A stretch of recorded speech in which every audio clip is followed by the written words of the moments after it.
Yeah, I mean, you have to be a real business at the end of the day, and you have to make money, which is what you're talking about, right? Like, how do you actually make money doing something that you love? It's harder than it sounds. Welcome to the Work Undone podcast, a show where I sit down with maker entrepreneurs to find out what it really takes to start a business focused on physical product from the folks who are actually in the thick of it. I'm your host, Justin Hawkins, a designer, artist, entrepreneur living in lovely Portland, Oregon. Welcome to episode 3.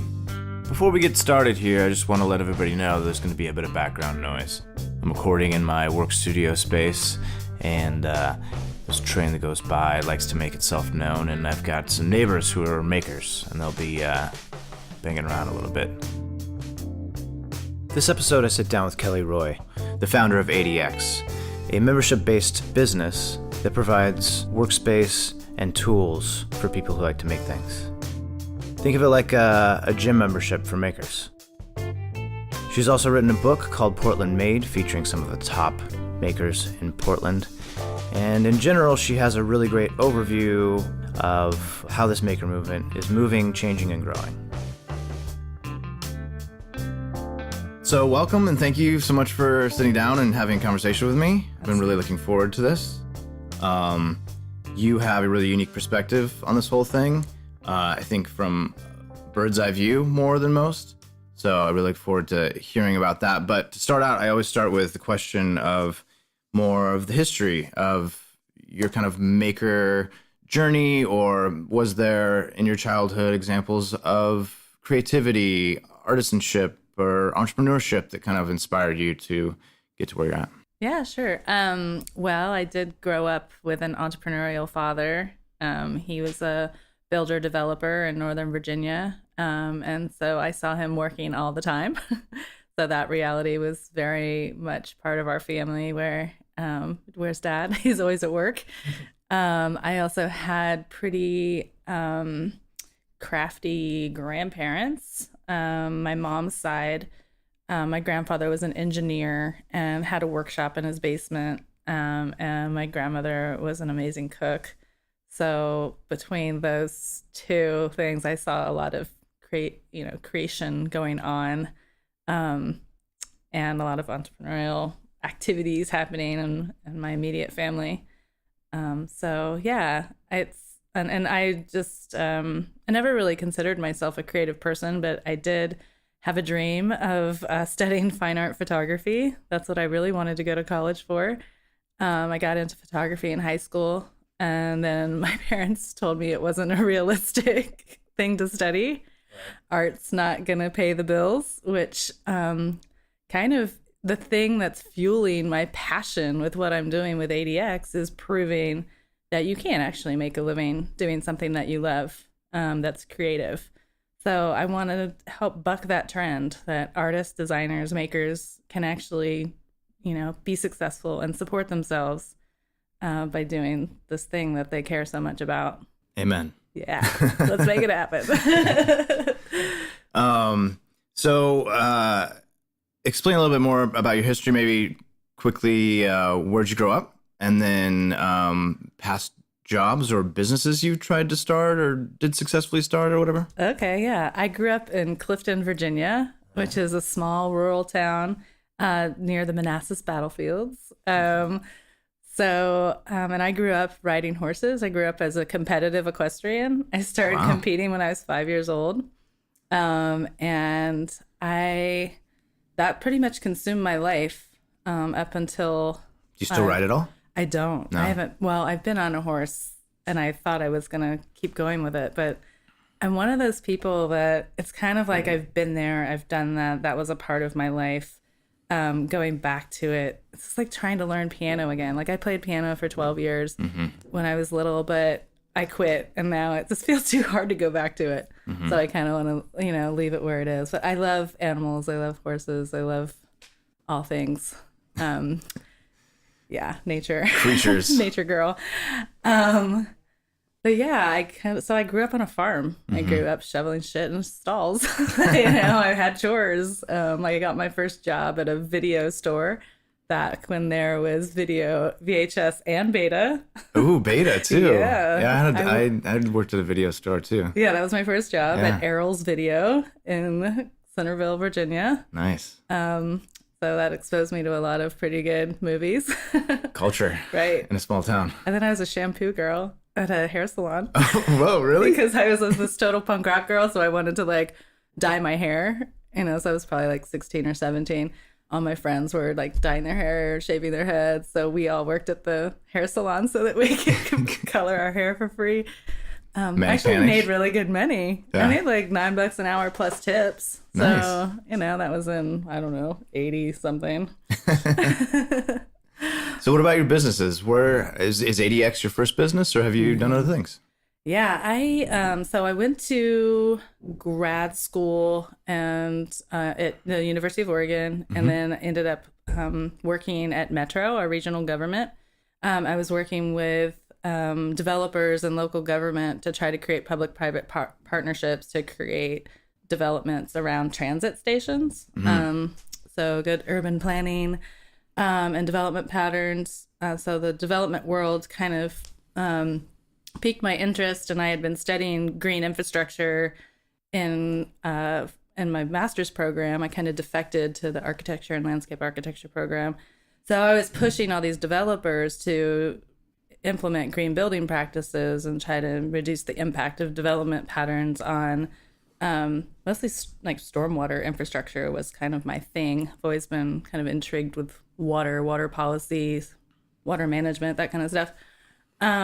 And so I had this opportunity to buy this building on Division Street and go out on my own. And I wanted to prove that it was possible to do the right thing and learn what actually the compromises were. So I actually wanted to better understand what it meant and what you had to sacrifice. And what you have to sacrifice when you want to do the right thing is making a ton of money. Mm-hmm. You can still make money, but the margins might be a lot less. But those compromises are worth it because you're doing something that's beneficial to the environment and the community and everyone else. So that was kind of what I aspired to do. Yeah. So what was the business in that building? So I bought this 2-story brick building on 37th and Division. Laughing Horse Books was in there at the time, as was a salon. And there were four apartments upstairs and one apartment downstairs. And the building had been leaking for years. And so the walls were covered in mold, and all of the tenants were complaining about being sick. And I was like, well, it's probably all this mold that you're living in. But the rent was cheap, and the landlord didn't do any, fixes to the building. So I had to get everybody out of there and gut it in order to get rid of the mold. And so that was super scary. First of all, I thought I could just go in there and fix up the apartments a little bit and, fix up the retail spaces a little bit. But the building was covered in mold. It wasn't structurally sound, so I had to do all this seismic upgrading. Right. And so I learned a lot of lessons about how expensive it is to rehab an old building. And why the previous landlord didn't do anything about it. Well, he didn't do anything, yeah, because once you start messing with it, you trigger all these things. Domino effect, yeah. So now it's the Victory Bar. Oh, it's that building. Okay. Yeah, nice. So I love the Victory. You still own the building? No. I sold it in 2007, right before the market crashed. Oh, nice. I've been kind of lucky in my life with sounds like it. Real estate investments, but that was like my Harvard education in green building development. Yeah, School of Hard Knocks. Yeah, so I pretty much broke even. I maybe made a little bit of money on it, but at the end of the day, I priced myself out of the neighborhood, so I couldn't buy any other buildings or do it again. So now Division Street is totally wackadoodle. Oh man, it's exploding. It's crazy. It's great urban form, and that's exactly what was planned for that street. Yeah. But it's a good lesson in forgetting to include or try to figure out how to include affordability in a plan for, densifying a place. Right, that the prices there are so out of control that it's really displaced a lot of people. So that's the trick. Yeah. How do you make your city better and keep it affordable? Yeah. So, so did you start ADX then? How did that Oh, come after about? that, yeah. So I did that. I did a business in New York. It was a food related business. And then in Park Slope. And then I came back and was doing some consulting, kind of helping other small business owners learn those lessons of business and, the different things you need to do to set up a business and how to, write a business plan and cash flow projections, because I'd been through it a number of times, and found that a lot of creative people don't know how to do that, don't want to do it. Like, who wants to look at an Excel spreadsheet when you could be in the wood shop, Right. making products? So I was doing that consulting, and then I had a artist friend who was moving back to Portland and had a shipping container filled with her work. Her name is Alinka Broadfoot, and she had all these sculptures and paintings and everything that were being brought over from the Czech Republic. And she needed a warehouse to have them delivered in. So I like called through my network, found some people, and ended up having all of her artwork stored there. And then we decided we were going to open a gallery to try to sell it all. And so we kind of took over the front part of their warehouse. It used to be over by the New Deal Distillery and Lucky Lab, like 9th and Main. Oh, right. And there was like this little kind of perfect for a gallery storefront. And then back behind there was a warehouse.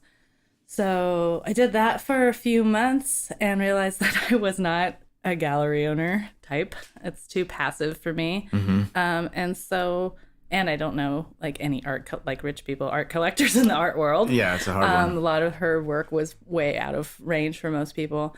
In Portland. In Portland, for sure. So they do exist. But then I read an article in the New York Times about Third Ward, which is in Brooklyn, New York. And that wasn't my world when I was living in Brooklyn, so I didn't know about it or ever get a chance to see it. But it was very inspiring to read about a space where creative people were coming together, sharing tools, and creating together. And they were from a lot of different backgrounds, and it just sounded like something that would work really well in Portland. I did some more research and found that, there were places like this all over the country. The Crucible down in Oakland, and Artisans Asylum, I think, was just getting started in Boston. The Steel Yard in Providence, Rhode Island had been around for like 10 plus years. Tech Shop down in San Francisco. A tech shop had tried to come to Portland out in the Hillsborough area and open, but I guess it was mismanaged and opened and closed within about 6 months. And then there was a place called Shop People, where folks like Lindsay from Maple XO and Ken from Grove Made had been part of, but they were structured very differently, and there wasn't a lot of community building and stuff like that. And that was really where I found myself. I've always been in positions where I'm bringing all these different people together to work together and make something beautiful and better. So Yeah. that's kind of what I wanted to do. I wasn't as interested in physically making products myself, although I have made a few things over the years. People always ask me, what do you make? And I'm like, shit happen. I make shit happen. I keep the doors open. I keep the lights on. Yeah, you're the facilitator. The facilitator. Yeah, totally. And I love that. And I love helping people figure out how to make a living doing what they love. Kind of playing back to that, being told as a kid that being an artist or being creative isn't realistic. Right. That I really want to help people figure it out. So it's complicated. It's hard. Yeah. So explain to the listeners, what is ADX and how does it work? Yeah, ADX is basically like a gym for designers and makers. So instead of exercise equipment, we have tools. Instead of personal trainers, we have craftsmen women who have been making all their lives. And then we have classes. So you get a membership and get access to the tools if you already know what you're doing. If you need help figuring out how to use the tools, we offer classes.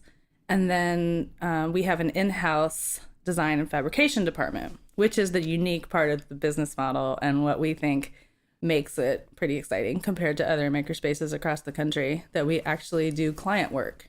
So it actually gives a lot of our members and people who want to get into this world an opportunity to work on actual projects. Some of them are custom fabrication projects. Others are small batch manufacturing for like all the tap handles that we make for Bowie and Frame and Heater Allen. So yeah, it's kind of cool. I think the people who are thinking about starting a business see what it looks like to kind of manufacture the same thing over and over again. And they decide, is that what I want to do? Oh, yeah. Do I just want to be a designer and then contract the manufacturing out? How big do I want to get? How many things do I actually want to make? Do I want to have a whole line of products, or am I just going to make cutting boards? Right. You know, what do they want to do and how do they want to do it? So they get a chance to explore that pretty cheaply, because a membership is way cheaper than paying rent and buying your own tools, and then you're doing it on your own. You don't have all these people that will give you feedback and tell you what they think sometimes without you asking for their opinions. Unsolicited critique. Right, exactly. Yeah. There's constant critiques going on there, but constructive critiques. Yeah. Yeah. I've been a member of ADX in the past to do just that, like to try to figure out like, okay, I want to make products. Like, what do I want to make? Mm-hmm. And I took the wood shop class. I got the free 1 month free for taking the class, and always been interested in taking the welding class.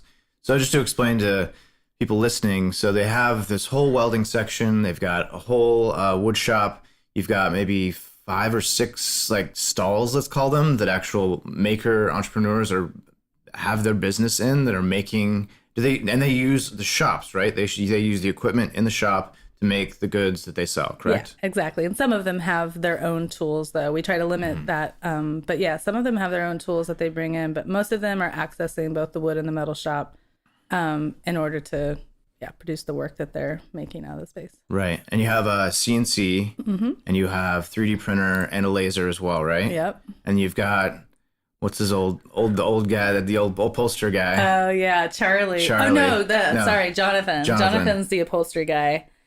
He's great. Yeah, he teaches our industrial sewing classes. I took the intro to class that he put on. He's a character. He is definitely. I mean, he's been doing it for, over 40 years. He's a master in his craft, and not a lot of people are learning how to do that. So that's another thing that we feel like we're doing, although we don't necessarily do it in a really structured way. Mm-hmm. This is a lot of, workforce training, a lot of teaching people how to make things and how to use these tools, how to fix the tools. There's a dying breed of people who know how to fix tools and how to fix things. So, Jonathan is great. And then the other guy we've got in there, who's a member, is Charlie. He makes those big wooden spheres. Oh, yeah, and right. He's been a master craftsman his whole life. Those things are insane. Yeah. It's all scrap, right? It's all scrap. Yeah. People just like their minds are blown when they see that. But what's really cool is that Charlie has been a mentor for so many people in the shop, because anytime they run into a problem, they can go to him and say, okay, help me figure this out. Totally. And because of where he is in his life and what he's doing there, he's not there like every minute counts. I'm trying to make something. Don't bother me. He's an incredible resource for people. So yeah, so we love. So the other thing that I find interesting too is that you have this parking lot on the side that several people, if I'm not mistaken, have built their tiny homes in. Oh yeah. Like just that small section, and I drive by every day almost, and I see the progression of these people building their tiny home, and then one day it's gone, and it's like, awesome, you got finished or whatever, and you got it moved on to the plot of land. So that's really exciting to see. It is really cool. We partnered a while with the Portland Alternative Dwelling Pad. They're like a tiny home group in Portland, and it's been cool. We've had, I think, 2 or 3 different tiny homes As well as like everybody's converting these Sprinter vans to like adventure mobiles. Yep. Yeah. So we've had some of those happen. Even just I think when I was there was some guy would back his truck in and he was just building this crazy livable unit on the back of his pickup truck and customizing and sort of a thing. So. Yeah, and then old travel trailers. We've had people bring old travel trailers in and completely gut them and rebuild them. Yeah, so it's pretty cool and it's really amazing. Most of these people have never done that before, right? Yeah. So they're not like trained architects or contractors. They're just like, hey, we want to build our own house, and they figure out how to do it. Yeah. And it's pretty incredible to watch them suffer through the process. That's a good way to put it. Of making things square, which is really, that was the last. You wouldn't think that's so important, but it really comes. Yeah, when something's on wheels, there's a lot of other things to consider. Even not on wheels, just getting it square is important. And so then the last part of it that I'm in my head is the co-working space, offices that you guys run out next to the main building, right? Yeah. I mean, now everybody and their mother's doing co-working, and creative office is this big buzzword. But we've always had a place like a clean space for desks. We used to call it for desk workers. We used to call it the Gang of 10. Oh yeah. Back when it was inside the facility. It was upstairs above the kind of. Right? No, it was right when you walked in the door on the right where the bridge is now. So we have a bunch of computers loaded with expensive software too. So you can come in and learn digital design. That's right. But yeah, OMFG Co. started off in that adjacent space. They did all of our branding, which is amazing. Yeah, it turned out awesome. And love those guys. Yeah, they're amazing. They're so talented. And when they moved out, we decided to move our desks over there. So that's a co-working space. I think there's about probably 15 different businesses operating out of that space. So, and some of them use the shop, but most of them don't. Yeah. Yeah. So just briefly, I'd love to hear maybe, in general, starting a business can be hard and we all want to know how those things happen. So how did you start ADX? Did you have money saved? Did you borrow? Did you partner with people? Was it a city, effort, grants, nothing? No, she's shaking her head. Oh my gosh. I haven't gotten any help from the city. I don't know if I want any, but it comes with a lot of strings attached. Sure. But I basically leveraged everything I owned. I owned a house in Portland. I bought my first house in 1998, back when you could afford to buy a house.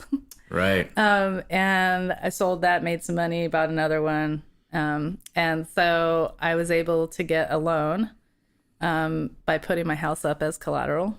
Do you own the ADX building or are you renting it? I don't. I rent it. That's what I thought about owning it. That's a whole interesting conversation. But there's a place called the Albina Opportunity Corporation and Mercy Corps Northwest. And those two organizations work together to invest in like riskier businesses, things that maybe don't have a track record, people who maybe don't have good credit or just don't have a proven business model. And so they're an incredible resource for our city. And they provided me with my first loan. They believed in what I was doing. And then when I sold my house, I paid off my loan. And so now it's just a personal loan to the company that's getting paid back over 10 years or something like that. So I'm a very friendly banker. That's the big scary thing when you get a loan through a bank and you're being charged all this interest and So you're self-funding your entire business. Pretty basically. much, yeah. And it's slowly paying me back as we figure out how to make it profitable. Which is hard.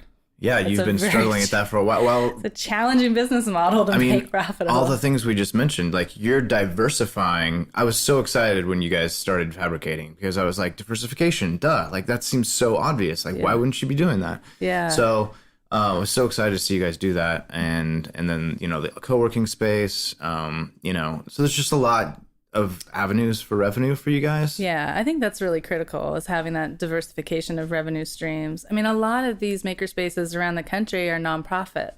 Oh, right. A lot of them are getting grant funding and city funding, and that's just not what I wanted to spend my time doing. I didn't want to spend my time writing grants. I'm horrible at asking people for money. Yeah. I can do it for other people all day long.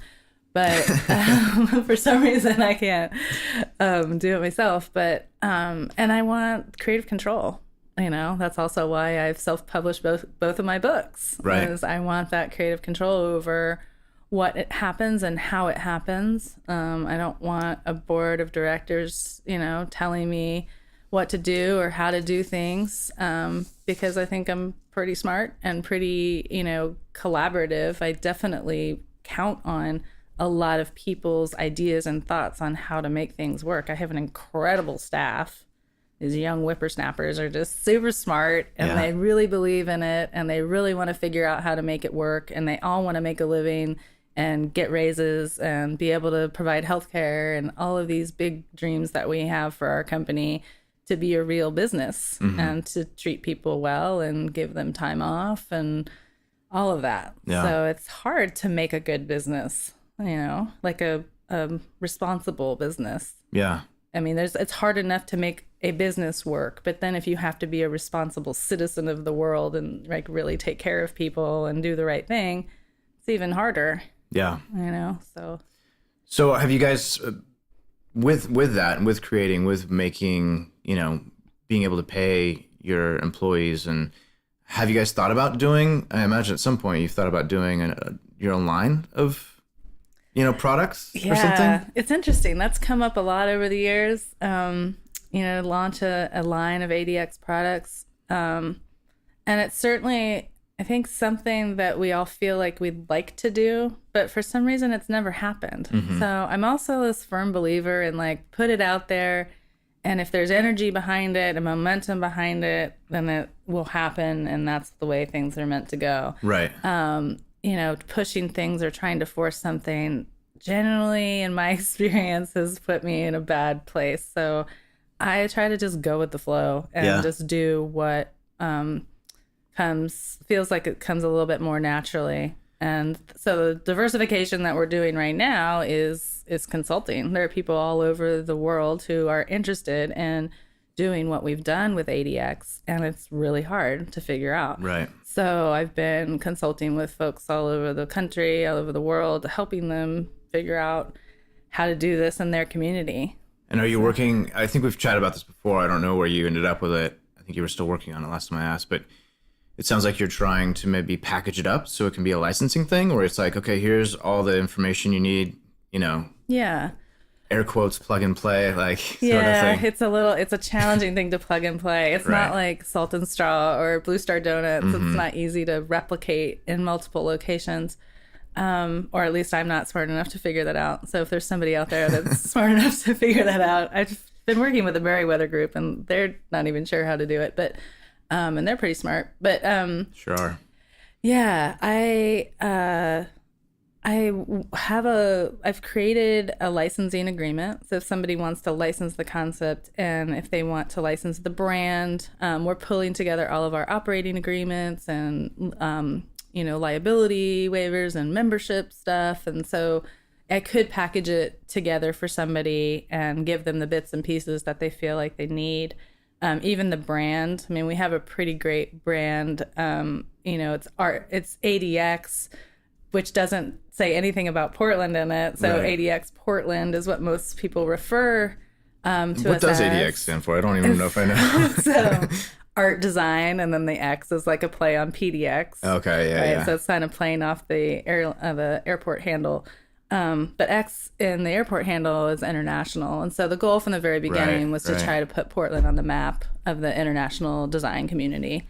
And I feel like we're doing that. Right. It's like with like a TEDx. lot of other people in town. Like TEDx. That kind of like plays into that. They added, because they've got the main TED, and then they've got everything else that's all in these other little cities. Right. Has the X on it. Is the X. Yeah. So I don't know. ADX New Orleans. Yeah. ADX. I mean, there are people who are just creating their own thing, and I'm just helping them as a consultant. Sure. So I do that too. I've done some consulting with Portland Public Schools as they try to figure out how to put maker spaces in schools.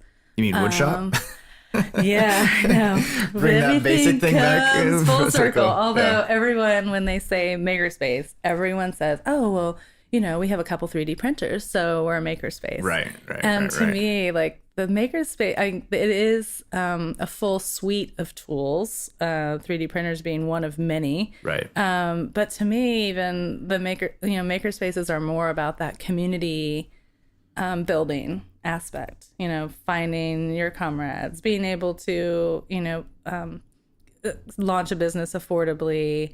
I think the maker movement, and sometimes the word maker, people think about tankers and kids and robots and Lego stuff. And yeah, it kind of leans towards tech. So yeah, I guess I'd love to hear, there's a perfect segue into asking you to define for how you define like maker entrepreneur.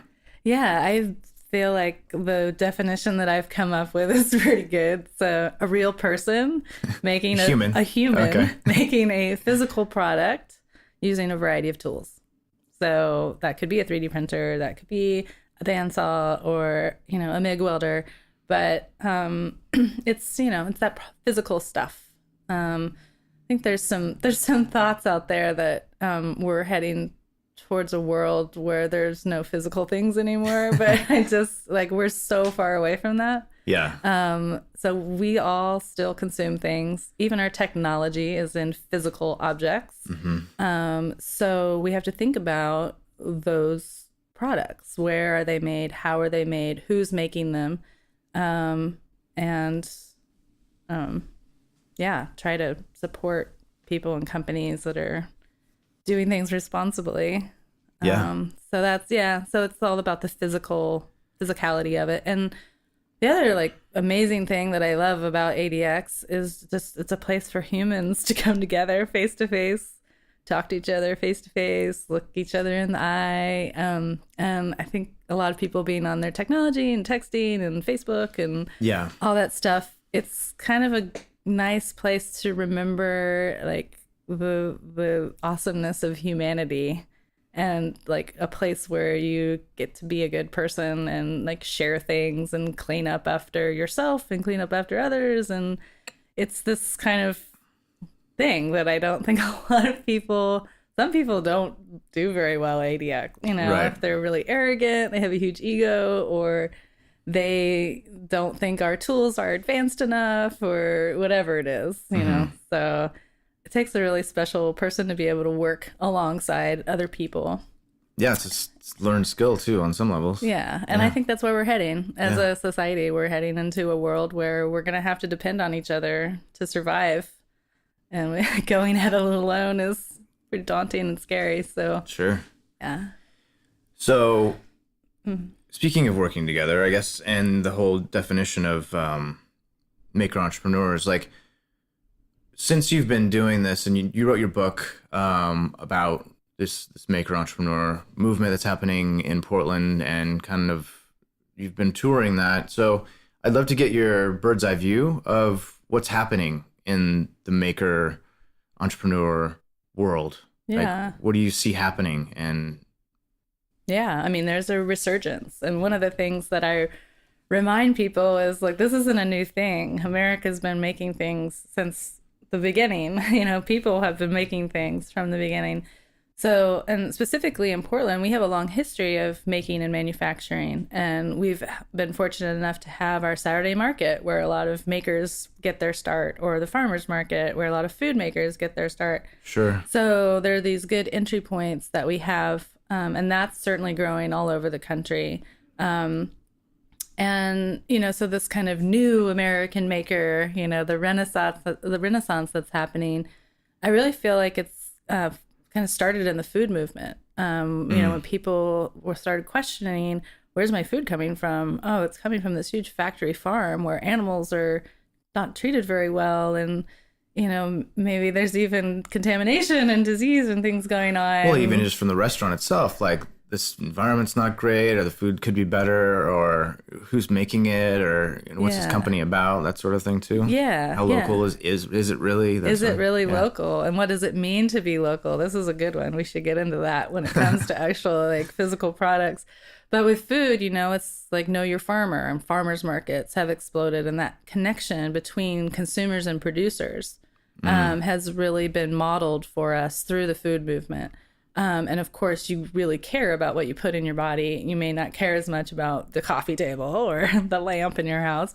But I think people really are starting to care again and question how things are being made. When you know that there are big corporations operating overseas that are taking advantage of their workforce and contaminating the environment and things like that, then you start to question, your own consumption. So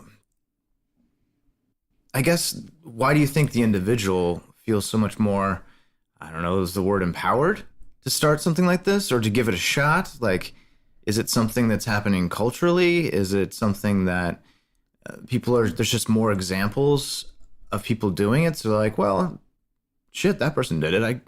Why don't I try it? Yeah. Well, I think there's just a move in general away from working for companies and working for yourself. I mean, freelancing has exploded around the country. And I think it's people questioning, companies used to create tremendous amount of loyalty in their workforce through 401k plan, pension plans and good salaries and benefits and this kind of expectation that you're going to be here forever. We're going to take care of you.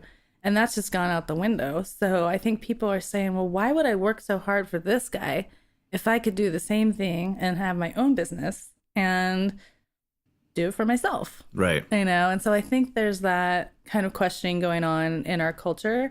And I think people's desire to figure out how to make things, I think, just goes back to that idea of slowing down, reconnecting, kind of getting out of the rat race and trying to do something that makes you happy, that gives you joy, instead of just like going to the office 9 to 5, clocking in, clocking out. There is this desire to reconnect with something that feels more meaningful than just checking your Facebook all the time or just clocking into a job. I think like I can make something by hand and sell it and get better at doing that and make a living. Yeah. And it's all me. Right. Yeah. When you can do it on your own with people. Right. Like a lot of people at ADX that are running their businesses are a little bit like, wow, this is my life. Like, this is amazing. I get to come to this place every day and make stuff and meet and be around incredible people who also like making things and maybe collaborate on a project with them or teach them something new or learn something new. It's a pretty, idyllic environment there. I think if you can make your life what you want it to be and you're a happy person, you're going to be a better person in the world. If you're an angry, aggravated, frustrated, overworked cog in a wheel, it's hard to want to be a good person when you're in that space. It's a very special thing to figure out what you want to do with your life and your time and actually make that happen. It's hard to make a business happen on your own. And it's hard, most people don't do it on their own. They have a lot of support around them. I think success depends on the person. What is success? Is it just profit? Is it purely money? And I don't think it is. So success, I think, can look different to different people. If you talk to me a year after opening ADX, I would say, yes, I'm working 90 hours a week and I'm not making any money and it's like really hard and I don't know if I'm going to make it through. But there's this persistence, I think, when you really find what you love and you figure out how to make it work. I moved down to LA briefly. It was 5 or 6 years ago. But I was learning about all this maker stuff or just how to start a business. I think it was Timothy Ferriss's 4-Hour Work Week that I was just like listening to nonstop. All right. Just shifting my perspective on like what's possible. Because I was working at a design agency and I'd worked at other design agencies and I was like, okay, this isn't what I thought I wanted. Right. So I had to kind of rejigger my thinking. And so that book and others really helped me to kind of shift my perspective. But I think I was a little ahead of the curve because I was excited about this and I was trying to get all my friends who were making awesome things and had great projects to try to change those and like create products you could actually sell and like rather than services or and so I was like, okay, I need some positive competition. I need some positive peer pressure, right? I need big city, right? Right. And I'm glad I did it, but man, in that year I was gone, I don't know what it was, but Portland just did a 180 and like What year was it? gosh, I feel like it was like 2009, 2010, Yeah. probably 2010. Yeah. And I think there was so many more examples out in the world, and then a few really good ones in Portland of people actually making things. Yeah. I think Beam and Anchor was a big visibility because they brought together a lot of makers and a lot of really great stuff in there, right? Yeah. Also creating a really great community. I mean, there's so much love in that space, and then the community upstairs where they're actually, the co-working space upstairs. Right. Yeah. Well, and I think all of us kind of started around the same time. We all started around 2011, Yeah. I remember when Beam and Anchor was getting off the ground. Kitchen Crew, Michael Madigan from Kitchen Crew, which is like an ADX for the food scene. Oh, right. He started in 2011.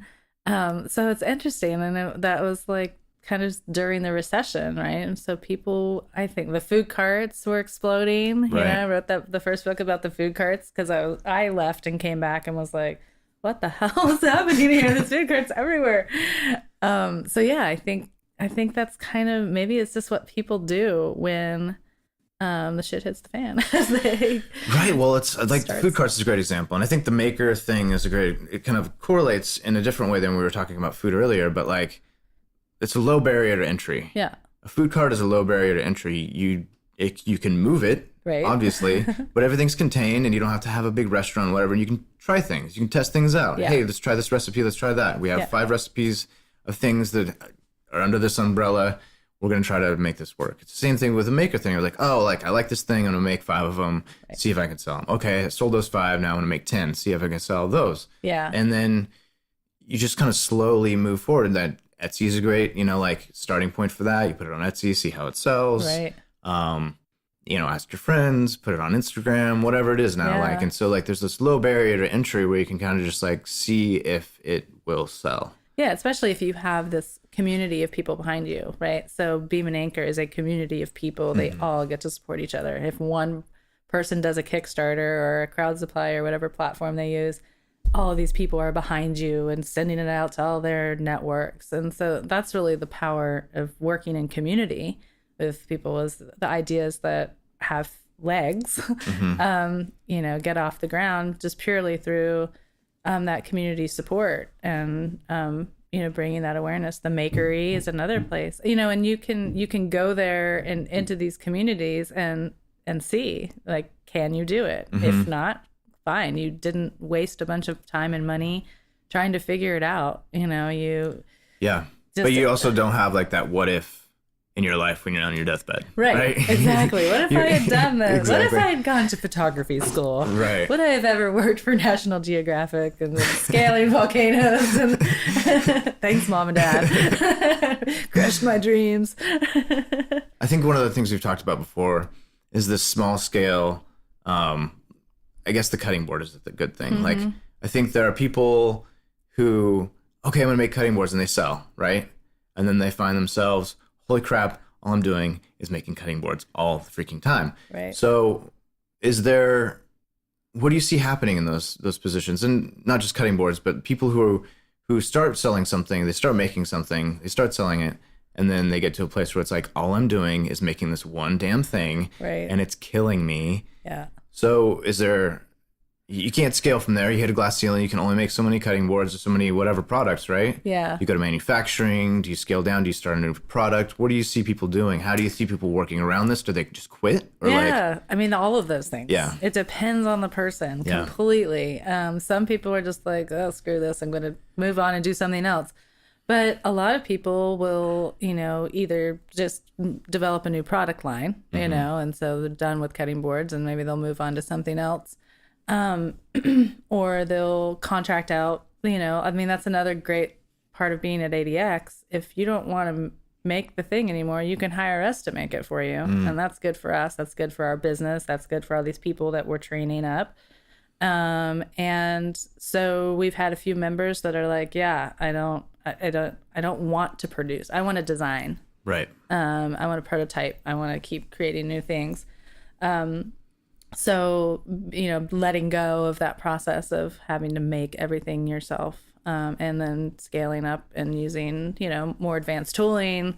A CNC router can save your, a lot of time. So as long as you are okay with your product moving from a truly, purely handcrafted thing to a machine-made product. So it really depends. But I see all of it happen. I mean, at ADX, you see it all.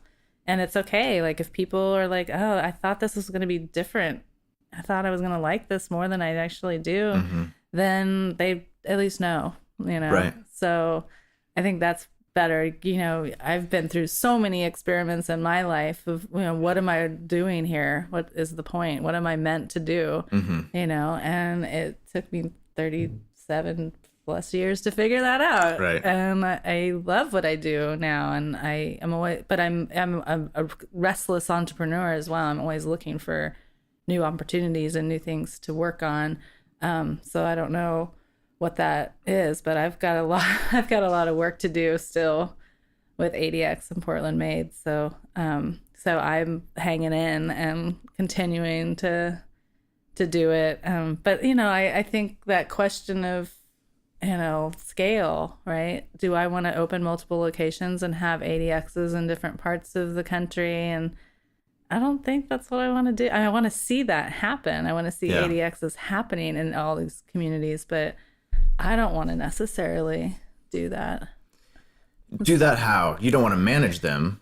Do you want to oversee them on some small level? Like, where you pop in occasionally and you're consulting and you're like, you're kind of like the visible person that kind of created this thing. So you pop in, you do your talk, that sort of a thing. And maybe somebody else do you have somebody else managing the ADX here while you're doing all this other stuff? Yeah, I have a full crew. I don't have to be at ADX every day. Are they mostly full-time? They're all full-time. Yeah. We're approaching being $1 million company. Wow. Which it doesn't necessarily mean we're making $1 million, everybody. Nope. It goes out the door. It pays people. Funny, people think I'm killing it. Like, people are like, oh, because they hear about us everywhere and it's a cool business and whatever. So they think we're just rolling in money, and it's hilarious. It's like, well, that's the pot scenario that I said in the trailer. Like, It's that same thing. Like, from the visibility from the outside, looks like you're doing great. Yeah. Oh, you're charging $200 a month for an unlimited membership. You must be killing right. Exactly. it. Yeah. Like, I mean, we're finally hitting profitability, but that's 5 years. Of like toil struggle, and trouble. Yeah. I mean, it's been a lot of, personal investment. A lot. You were asking, the sacrifices. I mean, I don't have a family. I don't have a husband. I don't have kids, because what I do, like, work is my thing. Yeah. It's like when I'm not working, I'm hanging out with my dog and like trying to hang out on the beach, and I'm very restless. It's hard. I'm a workaholic. So, but yeah, I mean, I don't know. It's just so determined to figure it out. It's like a puzzle. And then just trying to figure out how to make this thing that you love work for you. And what does that mean? So I'm at a point, I think, where, I don't have to be there every day. And so that's good. I'm paying my people well. I'd love to be able to pay for their health insurance. So that's, next on the list of things to try to accomplish, which means we need to make more revenue. Right. So somehow we either have to grow, get more members. So everybody should join. You should join again. I'll guilt you into joining. Can I guilt everybody into joining? It's the right thing to do. Well, I want to hear, we never touched on Portland Made. Tell me about that. I don't even know if I kind of get a gist of it, but and I've kind of been hearing more things, the more talks I go of yours. Like, I want to. So it's not, again, it's like ADX wasn't like my idea. I started this business that other people in the country have started, and I tweaked it to, fit Portland and, kind of fit how I wanted to run a company. And Portland Made's the same thing. There are Made organizations all over the country. There's Made in NYC and Detroit Made and Seattle Made and SF Made. So, and they're just it's different than Made in Oregon. Like, Made in Oregon is the store. Right, but I guess, okay. So they're a store that sells products, most of which are made in Oregon, but if you look closely at the tags, a lot of things there are made in China. Right.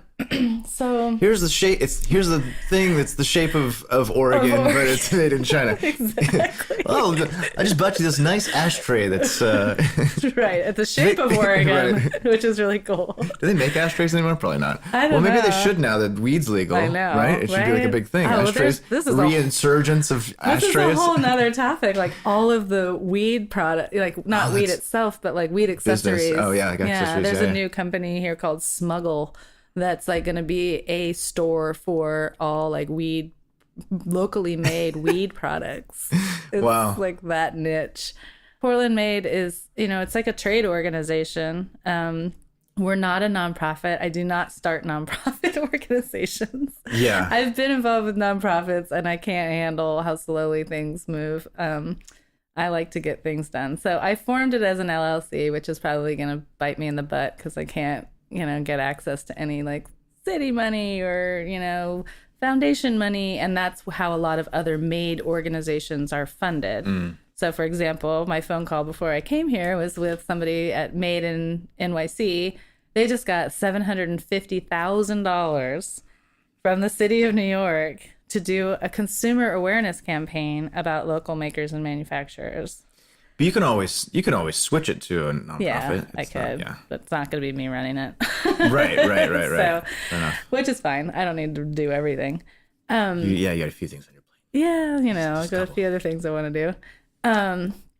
But yeah, so it's an advocacy group and it's a collective of makers and manufacturers, from solopreneurs all the way up to large manufacturers.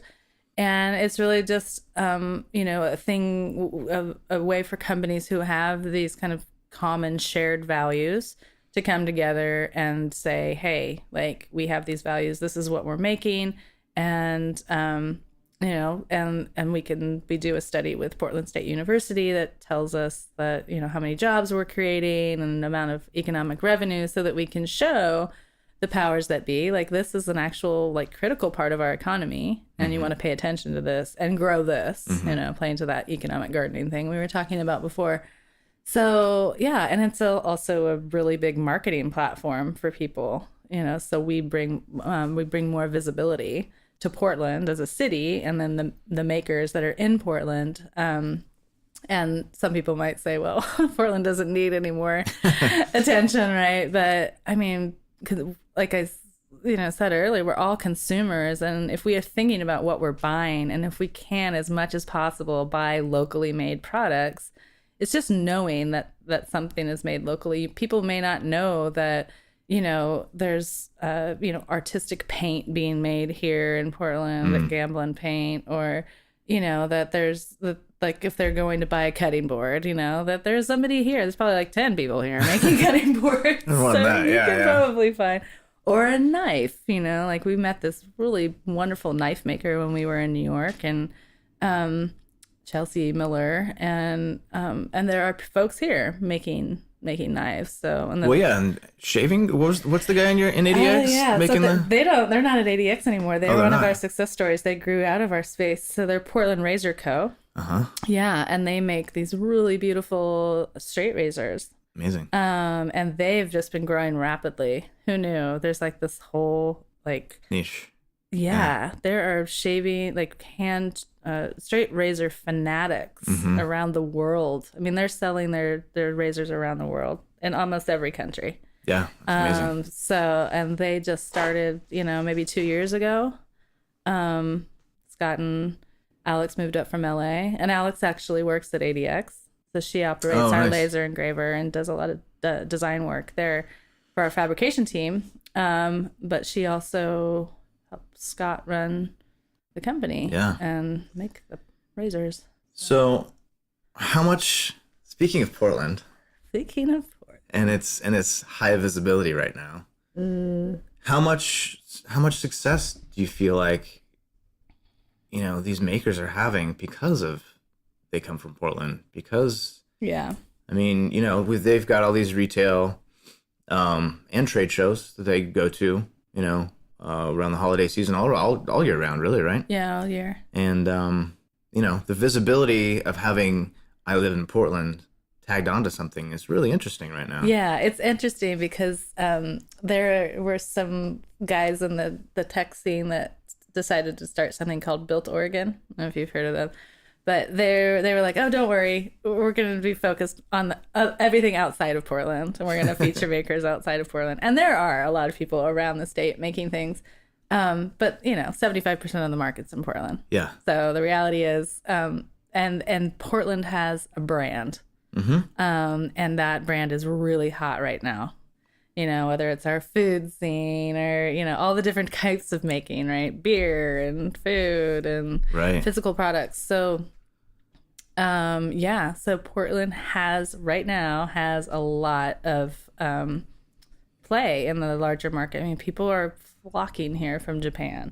Yeah. Right? And every time I go into Hart, it's just like Japanese tourists taking photographs. Everywhere, it's yeah. great. Well, we have people from all over the world that come to ADX. They are on our tours. Yeah. We get probably 3 or 4 Japanese tour groups a week. Wow. Coming through ADX. It's crazy. So they're coming here to experience our maker culture, to experience our culture, but we see them at ADX wanting to experience the maker culture. So it's definitely a thing, and I think there are companies moving here to capitalize on that brand, on the maker brand. So there are people relocating here from other places in the country.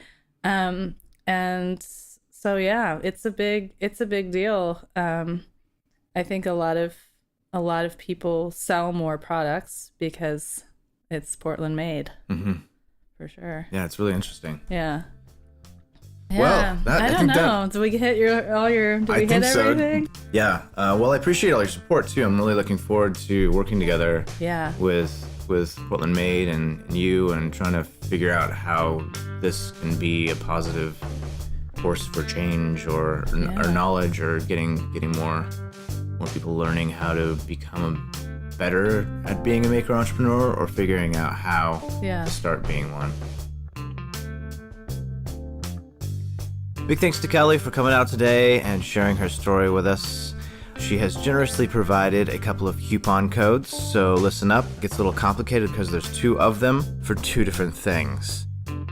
First of all, if you want to get the book Portland Made for just $10, go to the website and use the coupon code WORKUNDONE, all one word, to receive the book for just $10. If you want 10% off of an ADX membership, use the coupon code WORKUNDONE10. That's all one word, WORKUNDONE10, the number 10, numbers 1 and 0. That will also all be on the website, so go check it out if you can't write it down right now or you forget. All the show notes will be there as well. We talked a lot about resources and other makers here in the local Portland area.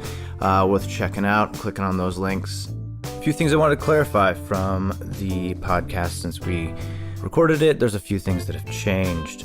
Portland Made is now owned by Jim Hassert and Sarah Tour. They took it over and they're doing a great job and making some updates, and some changes are happening, and I'm really excited to see what happens with them and that company helping out local makers in Portland. Also, the co-working space that we talked about, it has now been taken over and totally used by Portland Apparel Lab. So they are working with local makers to make apparel and have it be more accessible to the small business. Big thanks to Jack Saturn for editing this episode, as well as Needle Drop for providing the music. Also, be sure to follow us on Instagram at Work Undone Podcast. We'll be posting lots of photos of the folks we interview, as well as some of the products they make, and hopefully we'll be doing some studio tours too in the near future. And as always, thanks for listening. I appreciate your support.